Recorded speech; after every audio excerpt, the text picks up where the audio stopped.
Good morning, pilgrims.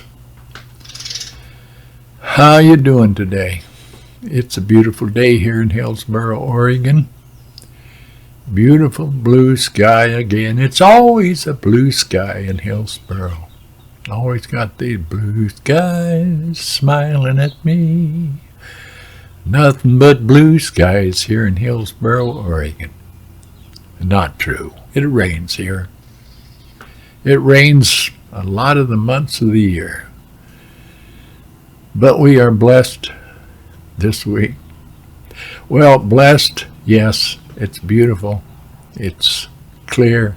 It's wonderful. Yesterday was 95. That's too warm for me. Too warm. It's not even warm. It's hot. But the Lord has blessed me with an air conditioner in here, so when I stay out here late in the afternoon and it gets hot, I have the air conditioner. I thank the Lord and my wife for that. Without those two people,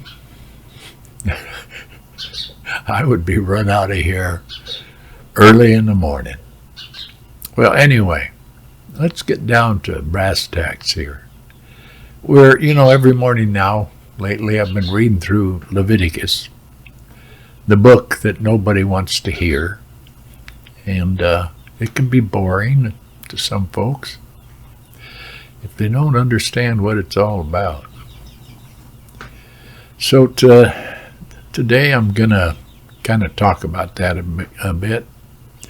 I thought I'd say a bit about the book of Leviticus. I know it may seem like it, but God has something beautiful for us here. So let's open our hearts to what the Lord wants to teach us about worship, about sacrifice, and our relationship with Him. Let's read together from Leviticus 1 through 3. I know I've read this, but put up with me for a minute here. The Lord called Moses, and he spoke to him from the tent of meeting, saying, "Speak to the people of Israel, and say to them, when any one of you brings an offering to the Lord, you shall bring your offering of livestock from the herd or from the flock. If his offering is a burnt offering from the herd, he shall offer a male without blemish, one of your best. He shall bring it to the entrance of the tent of meeting, that he may be accepted before the Lord." Well, here we see the beginning of what are called the voluntary offerings. These weren't required because someone had sinned, nor were they tied to a particular date on the calendar.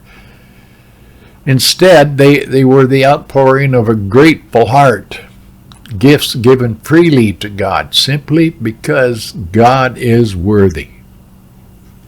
Thou art worthy, O Lord. The burnt offering first, a gift of gratitude. Let's focus first on that burnt offering. The Hebrew word for this offering is olah. It means whole. This offering was completely consumed by fire. Nothing was held back. Leviticus 1:9 says, "But its entrails and its legs he shall wash with water, and the priest shall burn all of it on the altar as a burnt offering, a food offering with a pleasing aroma to the Lord." This wasn't about making up for a mistake. It was about expressing love and gratitude to God. It's like when we give a gift to someone just because we love them. Not because we gotta, but because we wanna. Now let's consider the nature of these gifts.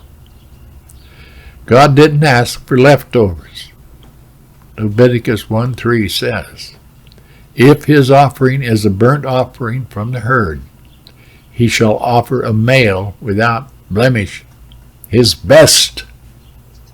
His best. For those ancient Israelites, this was a real sacrifice. Their herds and their flocks were their wealth. Their herds were their security. They were their future. Giving God the best animal one without blemish. It cost a lot. But that's exactly the point. True worship costs us something. It's not about what's easy, or it's not about what's convenient. It's about giving God our best, our very best, our very, very best. What would a similar sacrifice look like for us today? Maybe it's our time. Our time, it's so precious to us, ain't it? Our talents. Our talents. What do we use our talents for? For making money or aggrandizing ourselves? But giving it away? Or even our savings? That's our future, ain't it? It's whatever is precious to us. Whatever we might be tempted to hold back, to keep back, to save for another day, for a rainy day. But doesn't God take care of rainy days? Worship. Worship is personal. It's hands-on. Notice, too, that this offering wasn't a hands-off affair. Leviticus 1:4 says, "He shall lay his hand on the head of the burnt offering, and it shall be accepted for him to make atonement for him." The worshiper, he had to place his hand on the animal, and then he had to slaughter it himself. Well, the priest would help with the rest of it, but the act was deeply personal. It's not like just dropping a few dollars in the plate. It's about engaging our hearts, engaging our hands. Real worship is never distant. It's up close and it's personal. And there's an intimacy here. The Israelites, they knew their animals. They weren't strangers to the creatures they brought. This was a costly, even emotional encounter between beings who knew each other well. Imagine the Father giving up the Son for us.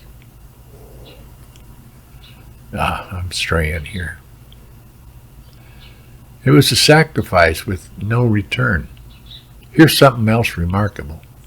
No part of the burnt offering was kept for the priest or the worshiper. Leviticus 1:9 says, "And the priest shall burn all of it on the altar as a burnt offering, a food offering, with a pleasing aroma to the Lord." Everything was turned into smoke for God. Nothing was recycled. There's a picture of selfless sacrifice here. It's like singing a solo in church, not for applause, but just to honor God. Or offering a blessing at a family gathering, not to impress anyone, but simply to give thanks to God. The heart of worship is relationship and atonement. Even though this offering wasn't about sin, atonement was still at the core. Leviticus 1:4 says, "He shall lay his hand on the head of the burnt offering, and it shall be accepted for him to make atonement for him." Our relationship with God is always at the center. Worship isn't just about what we get out of it. It's about giving ourselves to God, trusting that He alone can restore us, renew us. Maybe the best gift we can offer God is our voluntary, sacrificial, and selfless praise.